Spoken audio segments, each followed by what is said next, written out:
ومن سيئات أعمالنا من يهده الله فلا مضل له ومن يضلله فلا هادي له وأشهد أن لا إله إلا الله وحده لا شريك له وأشهد أن محمدًا عبده ورسوله يا أيها الذين آمنوا اتقوا الله حق تقاته ولا تموتن إلا وأنتم مسلمون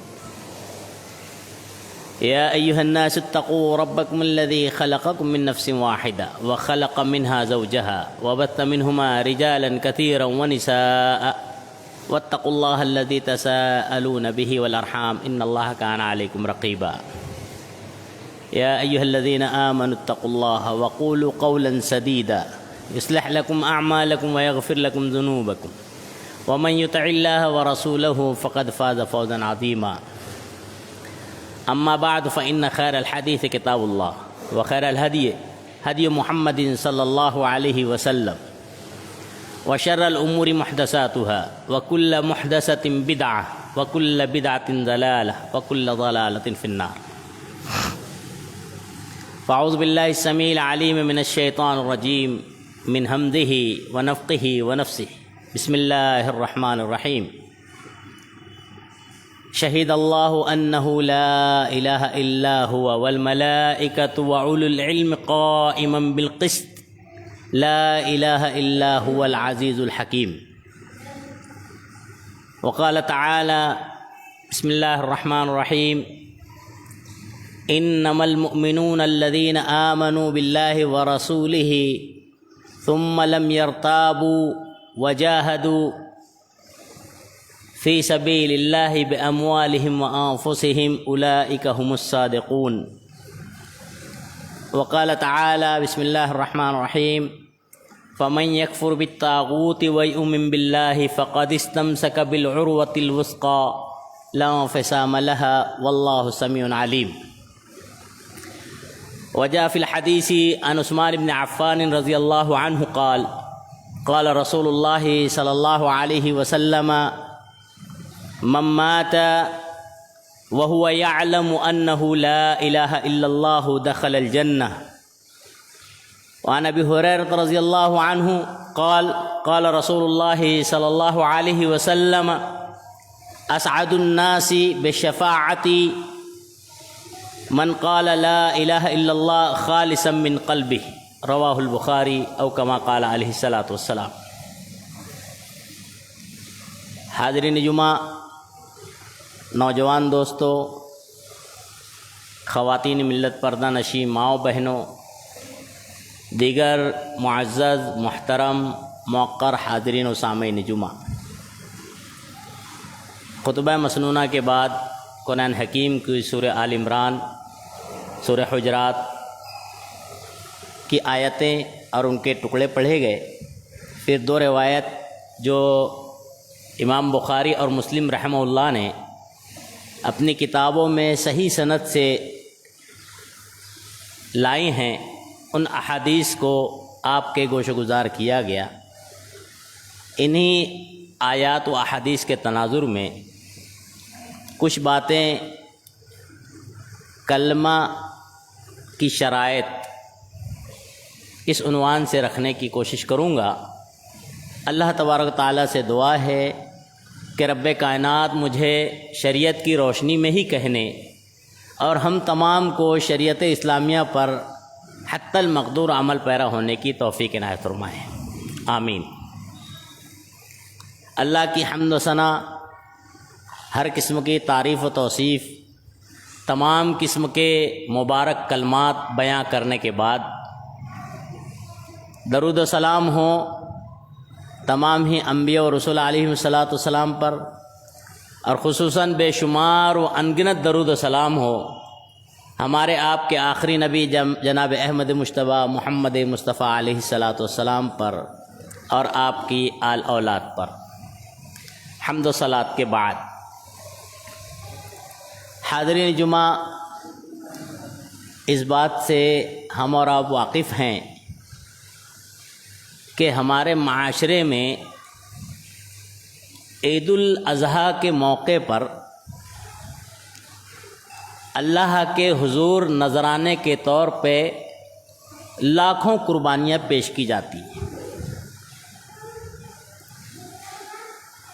لیکن ہم اور آپ اس کو جانتے ہیں، ہمیں اس کا علم ہے اور جاننا بھی چاہیے کہ قربانی کی قبولیت کے لیے جانور کا 2 دانت ہونا ضروری ہے،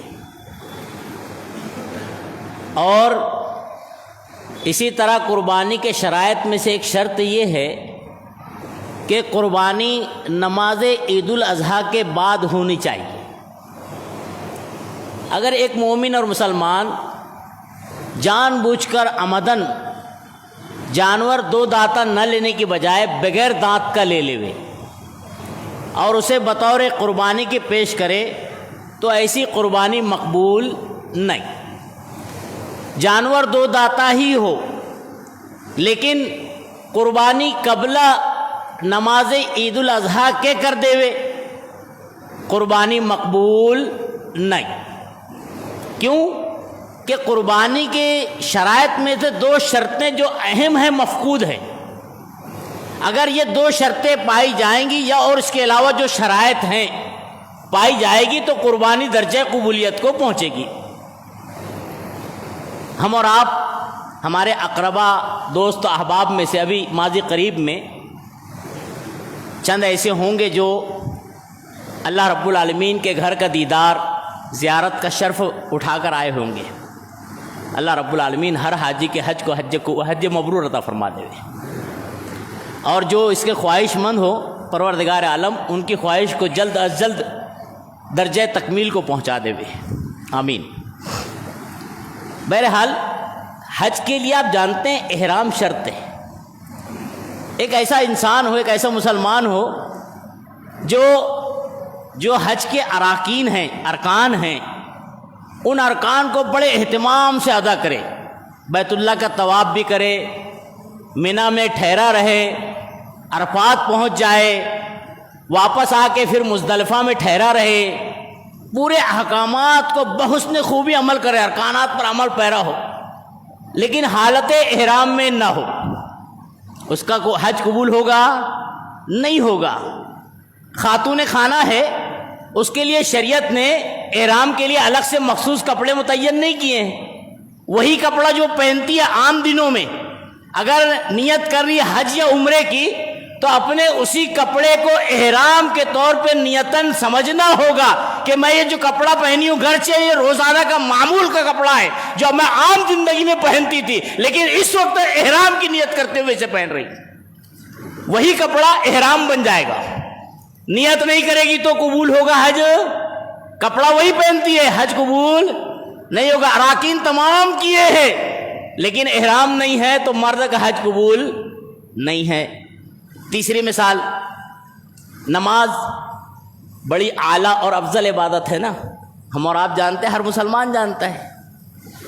اس کے لیے بھی کئی شرائط ہیں، اس میں سے 2 شرطیں بڑی اہم ہیں جس کی طرف اشارہ کروں، سبھی اہم ہیں، 2 میں موضوع کے حساب سے بیان کرتا ہوں۔ وقت اور وضو، یہ دونوں شرطیں نماز کی بڑی اہمیت کی حامل ہیں، اور بھی شرائط ہیں وہ بھی بڑی اہمیت کی حامل ہے کہ آدمی نماز پڑھے لیکن قبلہ رو نہ ہو، جنوباً اور شمالاً نماز پڑھ لے، اس کی نماز نہیں ہوگی۔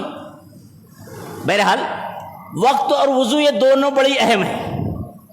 ایک بندہ ہے نماز ظہر کو قبل زوال 11-12 بجے پڑھ لے رہا ہے، 11-12 بجے کہہ رہا ہے کہ میں نماز ظہر پڑھ رہا ہوں، ادا ہوگی؟ نہیں ہوگی، کیونکہ نماز ظہر کے لیے زوال شرط ہے۔ شریعت میں، اسلام میں زوال شرط بتایا گیا ہے کہ زوال کے بعد ہی نماز ظہر ہوگی۔ قبل از وقت اگر کوئی آدمی نماز کو ادا کرے تو اس کی نماز نہیں، نماز کو اپنے وقت پر ہی ادا کر رہا ہے، نماز ظہر زوال کے بعد ہی پڑھ رہا ہے، لیکن بڑے اہتمام سے نماز خشوع خضوع سے ادا کر رہا ہے، وضو کا اہتمام نہیں کیا ہے، وضو نہیں بنایا ہے۔ بتائیے نماز ہوگی؟ نہیں ہوگی۔ کیوں نہیں ہوگی؟ اللہ سورہ مائدہ میں کہتا ہے کہ جب نماز پڑھنے جاؤ تو اپنے چہرے کو دھو لو، ہاتھوں کو دھو لو، یعنی وضو بنا لو۔ جناب محمد رسول اللہ صلی اللہ علیہ وسلم فرماتے ہیں لا يقبل اللہ صلاۃ بغیر طہور ولا صدقۃ من غلول، اللہ بغیر طہارت کے نماز قبول نہیں کرتا۔ معلوم یہ ہوا کہ نماز کے لیے وقت وضو یہ شرط ہے، اگر کوئی بے وقت نماز پڑھ لے ہوئے تو اس کی نماز شمار نہیں ہوتی ہے، نفلی تو ہو جائے گی، فرائض کی ادائیگی نہیں ہوگی۔ دوسرے یہ کہ اگر کوئی با وقت ہی نماز ادا کرے لیکن با وضو نہ ہو تو اس کی نماز قبول نہیں۔ یہ تینوں مثالیں مسلمانوں کے لیے بڑی اہمیت کی حامل ہیں۔ یہ جو عبادتیں ہیں ان کی جزیات ہیں، اور آپ کو معلوم ہونا چاہیے کہ تمام عبادات کا سرچشمہ، منبع، بنیاد کلمہ شہادت ہے۔ آج امت پر غور کرو، بڑا تعجب ہوتا، افسوس ہوتا ہے، امت کے لوگ جزیات کا بڑا خیال کرتے ہیں۔ کسی بھی مسلک کے ماننے والے ہوں، اگر کلمہ گو ہیں، مسلمان ہیں، تو جزیات کا بڑا خیال کرتے ہیں۔ جانور دیکھنے جائیں گے دانت ہے کہ نہیں ہے، قربانی نماز عید الاضحیٰ کے بعد ہی ادا کریں گے، ذبح کریں گے، اس کے بعد نماز پڑھنے کھڑے ہوں گے تو بڑے اہتمام سے وضو بنائیں گے اور بے بنیاد نیتیں بھی کرنے لگیں گے کہ بھائی ان کو بتایا گیا کہ اگر ایسی نیت نہیں کرے گے تو نماز نہیں ہوگی۔ تو بہرحال جزیات کا بڑا خیال کیا جاتا ہے، وقت کا بڑا خیال کیا جاتا ہے۔ نماز ظہر، خاص طور سے نماز عصر، اگر وقت جناب محمد رسول اللہ صلی اللہ علیہ وسلم نے اول بتایا ہے 4 بج کر کچھ وقت ہو رہا ہے تو نہیں، احتیاطی تدابیر اختیار کرتے ہوئے 1 گھنٹے بعد نماز ادا کریں گے۔ باقی بہرحال جزیات کا خیال کرتے ہیں تمام مسلک کے مسلمان کہ بھائی نماز کے لیے وضو شرط ہے، نماز کے لیے جو ہے وقت شرط ہے، نماز کے لیے قبلہ شرط ہے، حج کے لیے احرام شرط ہے، جزیات کا اہتمام ہے نا۔ آپ غور کریں، کلیات کا یہ جو مرتبہ رکھتا ہے کلمہ شہادت، جزیات کا اہتمام ہے معاشرے میں، مسلمانوں میں کلیات کے بارے میں اہتمام نہیں ہے۔ یہ صرف میں ایسے ہی نہیں کہہ رہا ہوں، آپ دیکھیے حالات کا جائزہ لیجئے، آپ مسلمانوں میں سے چند ایک کا جائزہ لیجئے، آپ ان سے پوچھئے کہ نماز کے شرائط کیا، فوراً بتانے لگیں گے، زکوٰۃ کے کیا شرائط بتانے لگیں گے، حج کے کیا شرائط بتانے لگیں گے۔ آپ کھڑے ہو کے کسی مسلمان سے پوچھئے، واہ یہ دعویٰ کرتا ہوں الا ماشاءاللہ اہل توحید سے چل نکل جائے تو نکل جائے، ورنہ مسلمانوں کی حالت یہ ہے کہ ایک بھی مسلمان ایسا نہیں ہوگا جو کلمے کے شرائط کو بتا دے، نہیں ہے سوائے اہل توحید کے، الحمدللہ اس میں بھی سب نہیں ہے، سیکھنا چاہیے۔ بہرحال کلمہ شہادت بندہ گواہی دیتا ہے نا، اشہد اللہ الہ الا اللہ واشہد ان محمدًا عبدہ ورسولہ، اس کے لیے کچھ شرائط ہیں، اگر ان شرائط کو نہ مانا جائے، ان شرائط کا اہتمام نہ کیا جائے، ان شرائط کے تقاضوں کو پورا نہ کیا جائے تو کلمے کا گنگنانا رٹے کے جیسا شمار ہوگا۔ اس کو ہم صرف رٹا لگانے کہیں یا ترجمہ مان بھی لیں، اگر اس کے جو شرائط ان کو نہ اختیار کریں، نہ سمجھے، نہ جانے تو یقین جانیے صرف رٹنا شمار ہوگا۔ یہ معتبر نہیں ہے، ایسا کلمہ معتبر نہیں ہوگا۔ آپ قرآن کا مطالعہ کریں، اللہ رب العالمین قرآن میں کہتا ہے، کتنی اہمیت ہے کلمے کی شہادت کی۔ قرآن کہتا ہے شہید اللہ، آل عمران کی آیت ہے، 3 نمبر سورہ، آیت نمبر 18، اللہ فرماتا ہے شہید اللہ انہ لا الہ الا هو والملائکہ۔ یہ شہادت کوئی معمولی شہادت نہیں ہے، اللہ بھی گواہی دے رہا ہے، اللہ خود گواہی دے رہا ہے، انہ لا الہ الا اللہ، الا ہوا، سوائے اللہ کے کوئی معبود نہیں ہے، والملائکۃ، پورے فرشتے گواہی دیتے ہیں، وَأُولُو الْعِلْمِ، جو جانکار ہوتے ہیں، مومن اور مسلمان ہوتے ہیں، وہ بھی گواہی دیتے ہیں، کہے کہ انہ لا الہ الا اللہ۔ قرآن کا مطالعہ کرے، سورہ محمد، سورہ نمبر 47، آیت نمبر 19 میں اللہ رب العالمین نے ارشاد فرمایا اپنے نبی سے مخاطب ہوتے ہوئے، فَعْلَمْ، اللہ کے نبی صلی اللہ علیہ وسلم جان لیجئے، انہو لا الہ الا اللہ، یعنی اقرار سے پہلے آپ اس کا علم رکھیے۔ جس بات کا بندہ مومن اقرار کرے اللہ الہ الا اللہ وان محمد رسول اللہ، اس کا علم ہو، یہ پہلی شرط ہے۔ بغیر علم کے بغیر جانکاری کے صرف زبانی اقرار، گرچہ معنی و مفہوم جانتا ہو، اگر اس کا باریکی سے ادراک اور شعور نہ ہو تو اس کا یہ کلمے کا اقرار فائدہ مند نہیں ہو، معتبر نہیں۔ تو پہلی شرط یہ ہے کہ لا الہ الا اللہ کلمے کا علم ہونا، معنی و مفہوم اور باریکیوں کا ادراک ہونا، پڑھنے سے پہلے، اقرار سے پہلے اس کا جانکاری ضروری ہے۔ قربان جائے امام بخاری رحمہ اللہ پر، کتنے بڑے فقیہ عالم دین تھے۔ دیکھیے کتاب العلم میں ایک باب باندھا امام بخاری رحمہ اللہ نے، باب کا عنوان ہے العلم قبل القول والعمل، یعنی کوئی بات کہنے اور کوئی کام کرنے سے پہلے اس کی جانکاری، اور اس کے تحت کئی احادیث اور قرآن کی آیت لائی ہے۔ یعنی اگر ایک بندہ کوئی بات کہہ رہا ہے اور جانکاری نہیں ہے تو پھر اس کا فائدہ نہیں۔ ایک بندہ بطور شریعت کسی چیز پر عمل پیرا ہے لیکن اس کی جانکاری اس کو نہیں ہے، تو ایسا عمل اس کے لیے فائدہ مند نہیں، معتبر نہیں ہوگا۔ امام بخاری نے کئی احادیث اور قرآن کی آیت لائے۔ بہرحال لا الہ الا اللہ کی شہادت کی تعلیم اور علم ہونا، جانکاری۔ کیوں؟ حدیث میں آتا ہے، حضرت عثمان ابن غنی رضی اللہ عنہ، آپ دیکھیے روات حدیث میں حضرت ابو ہریرہ، حضرت فلاں آپ نام سنتے ہوں گے۔ حضرت عثمان غنی رضی اللہ عنہ کی روایتیں بڑی مختصر ہیں۔ حضرت عثمان غنی ذو النورین رضی اللہ عنہ راوی حدیث بیان کرتے ہیں، اللہ کے نبی صلی اللہ علیہ وسلم نے فرمایا، مسلم شریف کے الفاظ ہے، امام مسلم نے کتاب الایمان میں حدیث نمبر 26 کے تحت اس کو نقل کیا ہے۔ کہتے ہیں نبی صلی اللہ علیہ وسلم فرماتے ہیں من مات وہو یعلم، جو ایسے حالت میں مرا، نبی صلی اللہ علیہ وسلم فرما رہے ہیں جس شخص کا، جس مسلمان کا ایسی حالت میں انتقال ہوا، من مات وہو یعلم، جانتا تھا کیا، انہ لا الہ الا اللہ، اللہ کے بارے میں کہ اللہ کے علاوہ کوئی معبود نہیں، اس کی جانکاری تھی، اس کا علم تھا، دخل الجنہ، جنت میں جائے گا۔ مشرک، منافق اور مومن، یہ تینوں کی الگ الگ پہچان ہے۔ مشرک جو ہوگا، سورہ لقمان سورہ نمبر 31 آیت نمبر 21 کا مطالعہ کریں، اللہ رب العالمین نے مشرک کی پہچان بیان فرمائی ہے۔ وَإِذَا قِيلَ لَهُمُ اتَّبِعُوا مَا إِلَى مَا أَنزَلَ اللَّهُ وَإِلَى الرَّسُولِ، اور جب وَإِذَا قِيلَ لَهُمُ اتَّبِعُوا إِلَى مَا أَنزَلَ اللَّهُ، اور جب ان سے کہا جاتا ہے یعنی مشرکین سے کہ آؤ شریعت کی اتباع کریں، اس چیز کی جو اللہ نے نازل کیا ہے اسلام کی، اس کی اتباع کریں، تو کہتے ہیں ہم لوگ ما وجدنا علیہ آبان، ہم ان کی پیروی کریں گے جس کو ہم نے اپنے باپ دادا سے کرتے ہوئے دیکھا ہے۔ کتنے جاہل مسلمان ہیں، ابھی محرم الحرام گیا ہے، تعزیہ بنا رہے ہیں، یہ کر رہے ہیں، وہ کر رہے ہیں، پوچھا جاتا ہے اس کے تعلق سے علم ہے؟ نہیں، کچھ نہیں، بس آبا و اجداد کرتا ہے نا، اس سے میرے کیا معلوم، مجھ کو اس کا کچھ لینا تھا نہیں، میرے باپ دادا کرتے آئے۔ یہ مشرک کی پہچان ہے۔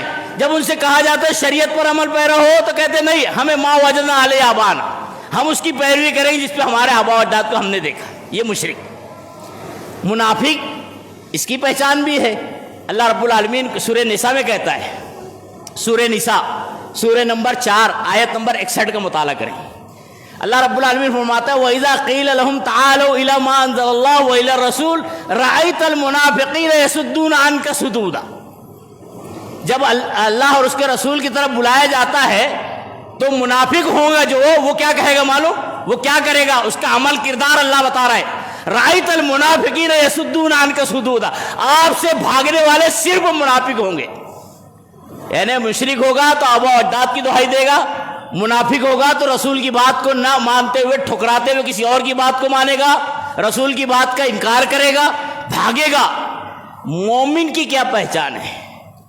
انما کان قول المؤمنین اذا دعوا الی اللہ ورسولہ، مومن کی پہچان یہ ہے کہ جب اللہ رسول کی طرف بلائے جاتے ہیں ان یقولوا سمعنا واطعنا، مومن کیا کہے گا؟ سمعنا واطعنا، ہم نے سرنڈر کیا اللہ کی بات کے سامنے، ہم نے سرنڈر کیا اپنے آپ کو جناب محمد رسول اللہ کی بات کے سامنے، یہ مومن ہے۔ اور جو اللہ کی بات اور رسول کی بات کے سامنے سرنڈر نہ کرے بھاگے منافق، جو اللہ اور رسول کی باتوں کے سامنے اپنے باپ دادا کا حوالہ دے ہوئے مشرک۔ اللہ نے وضاحت کی ہے۔ بہرحال تعلیم قرآن، تعلیم کلمہ، کلمے کا علم بہت ضروری ہے۔ اگر علم ہوگا لا الہ الا اللہ محمد رسول اللہ کا، یہ انشاءاللہ یہ علم، یہ جانکاری بندے کی نجات کے لیے کافی ہو جائے گی۔ لیکن یاد رکھیں اس کے بعد بھی اور شرائط ہیں۔ ایسا نہیں کہ صرف ہاں میں جانتا ہوں، اس کے بارے کی جانتا ہوں، بس اب میں جنتی نہیں۔ قرآن کا مطالعہ کریں گے، اللہ رب العالمین نے اشارہ دیا ہے، اللہ رب العالمین محفوظ رکھے، ویل للمصلین، اللہ کہتا ہے مصلیوں کے لیے ہلاکت ہے۔ دوسری جگہ اللہ رب العالمین کہتا ہے ما سلککم فی سقر، تمہیں جہنم میں کس چیز نے ڈالا ہے، کیسے جہنم میں پہنچے ہو؟ تو کیا کہیں گے معلوم؟ اللہ ہمارے توحید تھے نا، اللہ تیری وحدانیت کا اعلان کرتے تھے، پر ایک بات تھی، ایک خامی تھی، اللہ نمازوں کا اہتمام نہیں تھا۔ پروردگار ما سلککم فی سقر قالوا لم نک من المصلین، فرائض دل کہا تو پڑھ لیے، نوافل تو الا ماشاء اللہ، سنتوں کا اہتمام اہل حدیث میں، قرآن حدیث والے الا ماشاء اللہ۔ اللہ رب العالمین توفیق دے۔ بعض لوگ جو ہے سنتوں کو گھر میں اہتمام کرتے ہیں، بعض لوگ غلط فہمی میں مبتلا ہوتا ہے کہ اہل حدیث نماز کے بعد سنت نہیں پڑھتے، غلط فہمی ہے، اس میں بھی نہ جاویں۔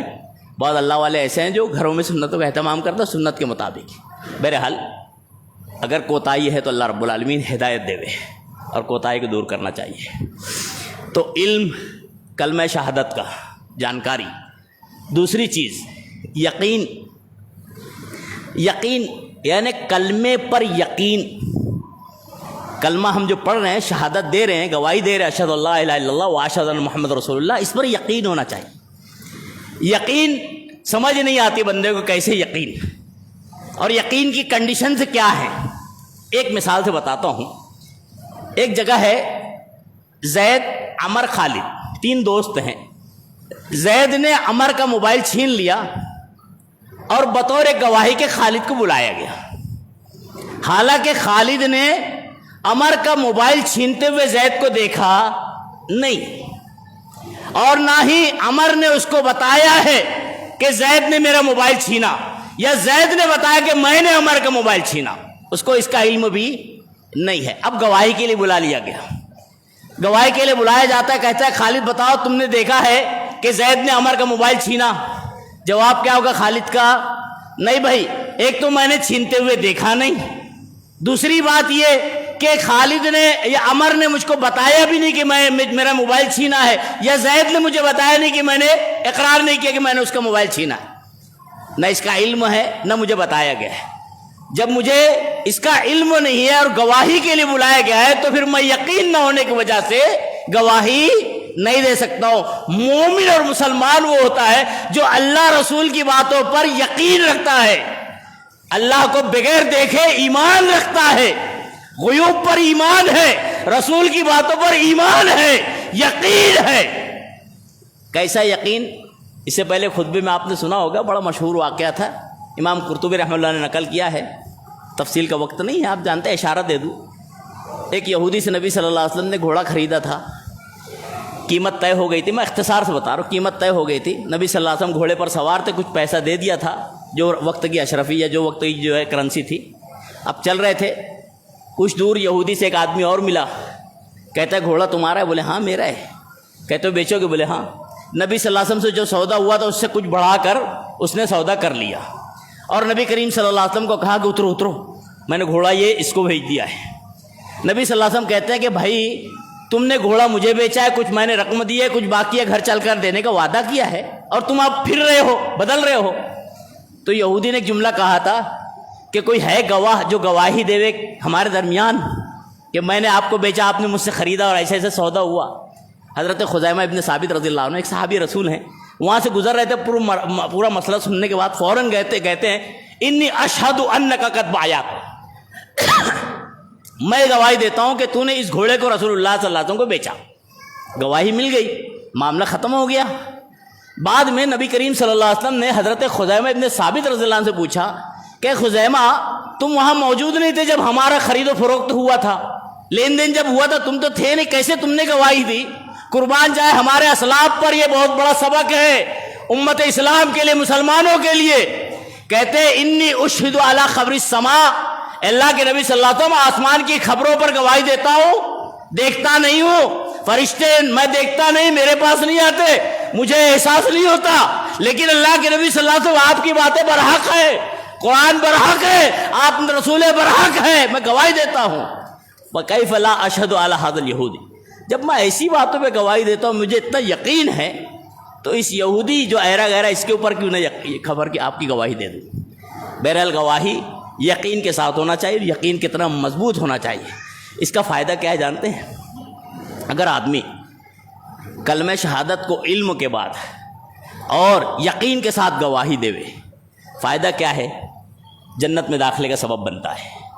ایک حدیث ہے، مشہور واقعہ ہے، حضرت ابو ہریرہ حضرت عمر فاروق رضی اللہ عنہ کا، امام بخاری نے اور امام مسلم نے دونوں نے نقل کیا ہے، امام بخاری نے تفصیل سے نقل کیا ہے۔ کیا ہوا؟ حضرت ابو ہریرہ رضی اللہ عنہ راوی حدیث بیان کرتے ہیں کہ نبی صلی اللہ علیہ وسلم ہماری مجلس میں تھے، اچانک نبی صلی اللہ علیہ وسلم اٹھ کر چلے ایک باغ کی طرف، بہت دیر ہو گئی نبی صلی اللہ علیہ وسلم واپس نہیں آئے، ہم سب فکر مند ہوئے۔ راوی حدیث حضرت ابو ہریرہ کہتے ہیں کہ میں زیادہ فکر مند ہوا، پھر میں بھی آپ کے پیچھے پیچھے چلا، بڑا مشہور واقعہ ہے، لوگوں نے اس کے اوپر خاص طور سے منکرین حدیث نے کچھ اعتراض بھی کیا ہے، ان کو ہضم نہیں ہوتا جو اللہ رسول پر ایمان نہیں رکھتے ہیں، اور جو اللہ اور رسول پر ایمان رکھتے ہیں تو پھر وہ پتھر کپڑا لے کر جائے وہ بھی ہمیں ہضم ہو جاتا ہے، ہمیں یقین ہے، جو اللہ کے نبی صلی اللہ علیہ وسلم کہہ دے اسے یقین ہے، جو بھی بات شریعت میں آئے بندر کے متعلق ہو، مچھر کے متعلق ہو، ایمان والے یقین رکھتے ہیں، اور جو ایمان والے نہیں ہوتے نا، منکر حدیث ہوتے ہیں نا، انہیں شک و شبہ ہوتا ہے۔ کیوں معلوم؟ قرآن کے آیت پڑھیے، اللہ رب العالمین سورہ بقرہ میں اشارہ دیتا ہے، اللہ رب العالمین مثال دیتا ہے مچھر کی، اللہ کہتا ہے کہ اللہ رب العالمین مچھر کی مثال دیتا ہے، اور یہ مثالیں ایمان والوں کے ایمان میں اضافے کا سبب بنتی ہے۔ اور جو منافق قسم کے ہوتے ہیں نا، کافر، وہ لوگ کہتے ہیں ماذا اراد اللہ بہذا مثلا، یہ چھوٹی سی مثال لے کے اللہ کیا چاہتا ہے بیان کرنا۔ مومن اور منافق کی پہچان سمجھ میں آ گئی؟ تو مومن جو ہوگا نا وہ آمنا صدقنا کہے گا، چاہے پتھر کپڑا لے کر جا رہا ہے یقین ہے، چاہے پھر یہ حضرت ابو ہریرہ کی حدیث ہو یا کوئی اور حدیث ہو، اگر وہ صحیح سند سے ہے تو ایمان والا یقین رکھتا ہے، اس میں بلا وجہ کا تعویل تشبیہ اور یہ اور وہ نہیں کرتا۔ بہرحال حضرت ابو ہریرہ رضی اللہ عنہ پیچھے پیچھے پہنچے، اب پہنچنے کے بعد اللہ کے نبی صلی اللہ علیہ وسلم کو دیوار کے بعد باغ میں پایا۔ نبی صلی اللہ علیہ وسلم نے اس وقت حضرت جبریل آ کے انہیں خوشخبری سنا کر گئے تھے۔ نبی صلی اللہ علیہ وسلم نے حضرت ابو ہریرہ کو دیکھا تو کہا کہ کون؟ بولے میں ابو ہریرہ، مجھے یقین تھا تم ہی ہو سکتے ہو۔ بہرحال یہ حضرت ابو ہریرہ کی فضیلت ہے۔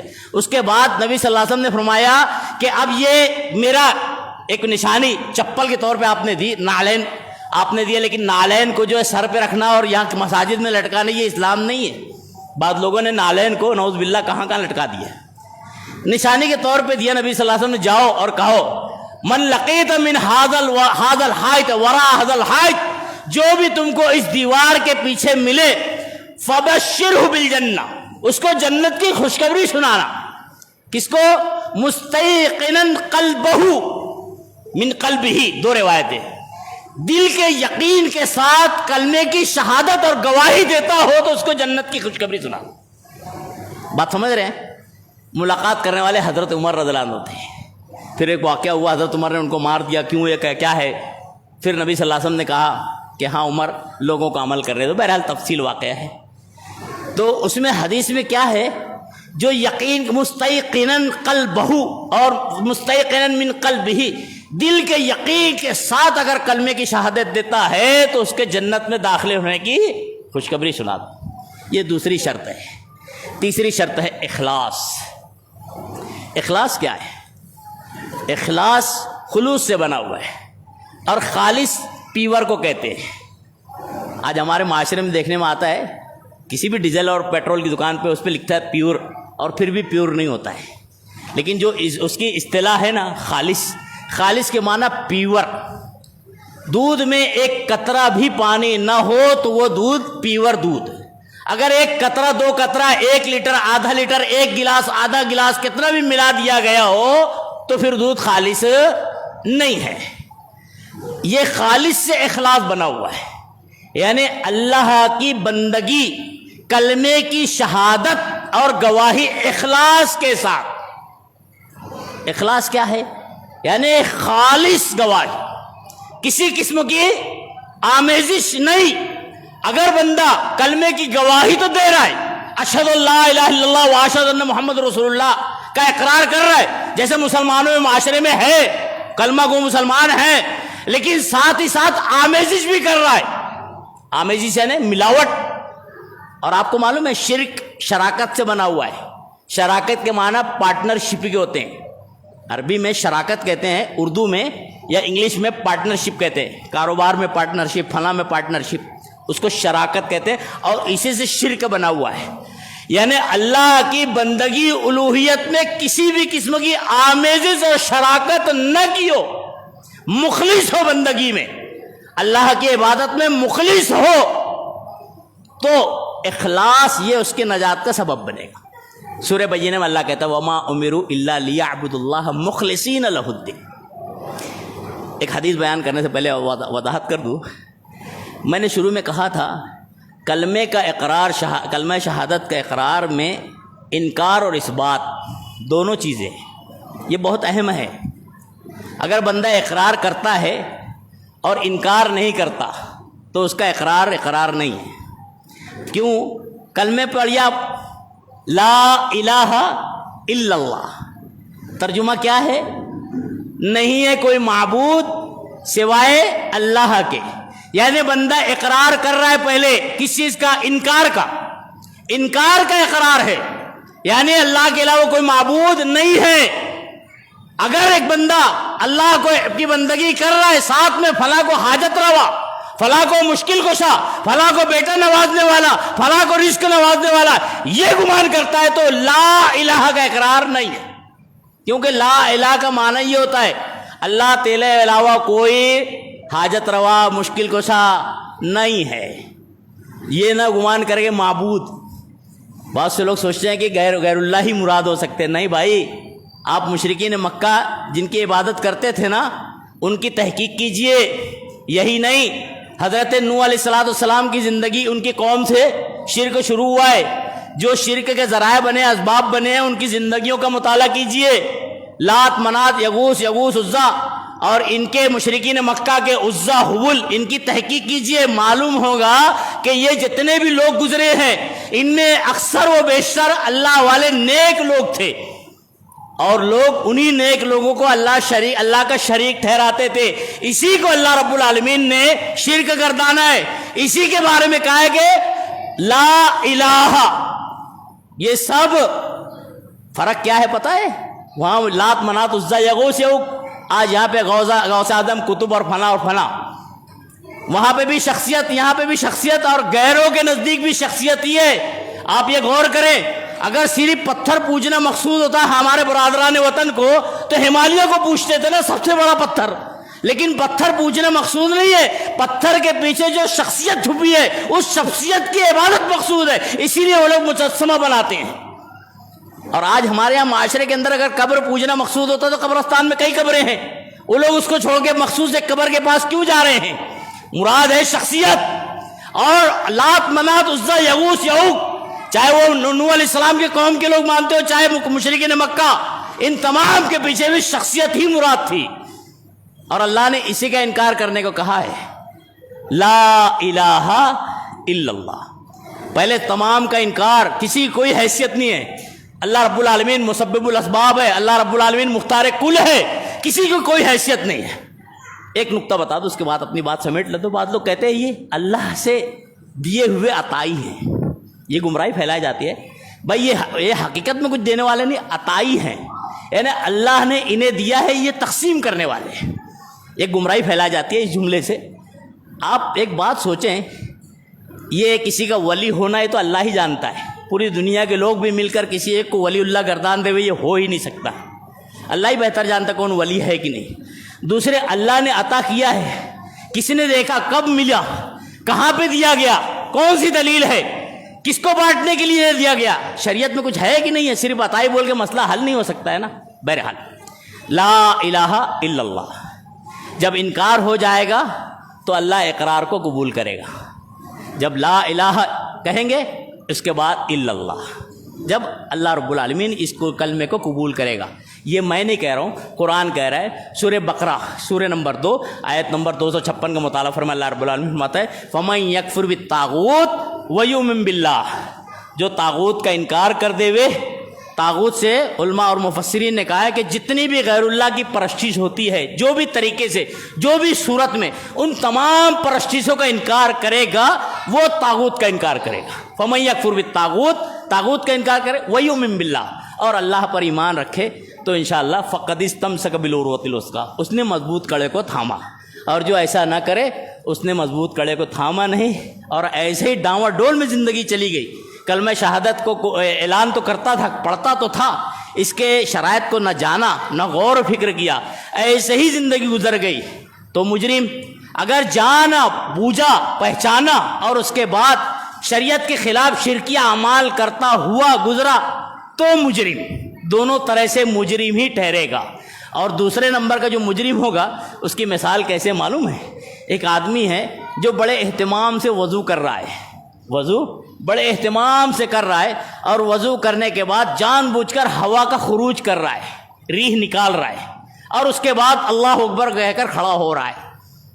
اس کی نماز قبول ہوگی؟ نہیں ہوگی۔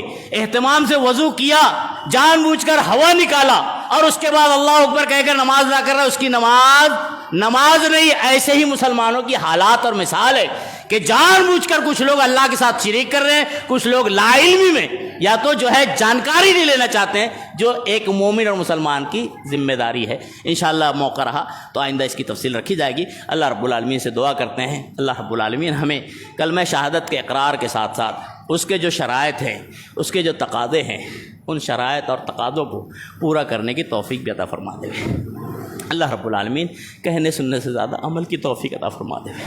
اللہ رب العالمین مسلمان غلط گائیڈنگ کی وجہ سے اللہ تیرے ساتھ شرک، تیرے ساتھ نفاق کی کنڈیشن میں پڑے ہوئے ہیں، شرک کر رہے ہیں، کفر کر رہے ہیں، نفاق میں پڑے ہوئے ہیں۔ پروردگار عالم امت اسلام کو صحیح دین اور اسلام کی سمجھ عطا فرمائے۔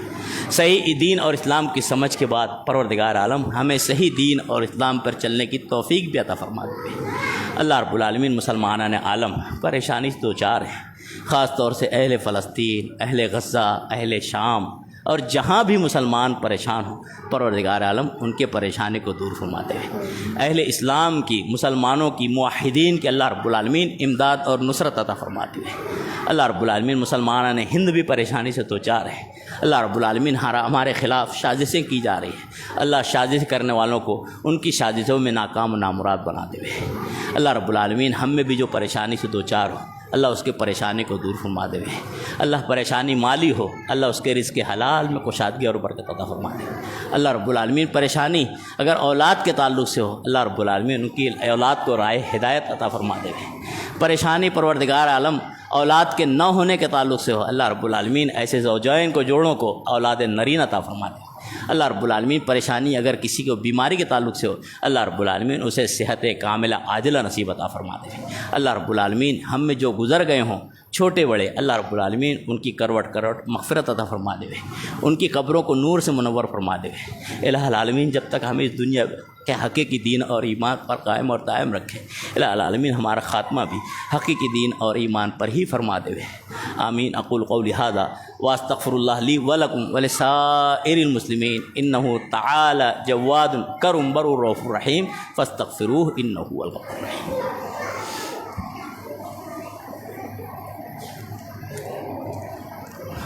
الحمد للہ نحمده ونستعینه ونستغفره ونعوذ باللہ من شرور انفسنا ومن سیئات اعمالنا من يهد الله فلا مضل له ومن يضلل فلا هادي له واشهد ان لا اله الا الله وحده لا شريك له واشهد ان محمدا عبده ورسوله اما بعد قال الله تبارك وتعالى اعوذ باللہ من الشیطان الرجیم بسم اللہ الرحمن الرحیم ان اللہ وملائکتہ یصلون علی النبی یا ایہا الذین آمنوا صلوا علیہ وسلموا تسلیما اللہم صل علی محمد وعلی آل محمد کما صلیت علی ابراہیم وعلی آل ابراہیم انک حمید مجید اللہم بارک علی محمد وعلی آل محمد کما بارکت علی ابراہیم وعلی آل ابراہیم انک حمید مجید اللہم انصر الاسلام والمسلمین اللهم انصر الإسلام والمسلمين والموحدين في كل مكان يا أرحم الراحمين. اللهم انصر من نصر دين محمد صلى الله عليه وسلم واجعلنا منهم، واخذل من خذل عن دين محمد صلی اللہ علیہ وسلم ولا تجعلنا منهم. آمین. عباد اللہ رحمنی ورحمکم اللہ. ان اللہ یأمر بالعدل والإحسان وإیتاء ذی القربى وینہی عن الفحشاء والمنکر والبغی یعظکم لعلکم تذکرون. اذکروا اللہ یذکرکم وادعوہ یستجب لکم ولذکر اللہ تعالی اعلی واولی واجل واتم. واللہ یعلم. اقیموا الصلاۃ.